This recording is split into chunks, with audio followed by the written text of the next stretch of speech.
Hello good morning friends. તો આજે આપણે પાછા આપણા ચણાના ખેતરમાં આવી ગયા છીએ અને તમે જોઈ શકો છો આપણે ઓલરેડી ચણામાં પાણી લગાવી દીધું છે। તો એની અંદર આજે આપણે 1 મહિનો પૂરો થઈ ગયો છે અને આપણે ચણામાં પાણી લગાવેલું એ 1 મહિનો થઈ ગયો અને ફરી આપણે બીજું પાણી 1 મહિના પછી લગાવી રહ્યા છીએ। તમે જોઈ શકો છો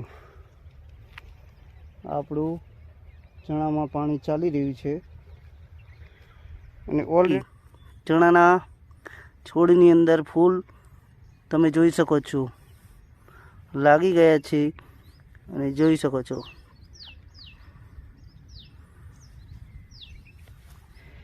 આ ચણાની અંદર। અને આપણે પાણ આપતી વખતે આની અંદર જે સલ્ફેટ ખાતર આવે છે એ નાખેલું છે અને એક ફૂગનાશક નાખેલું છે તમે જોઈ શકો છો, જેથી કરીને કોઈ સુકારાના પ્રશ્નો ના રહે।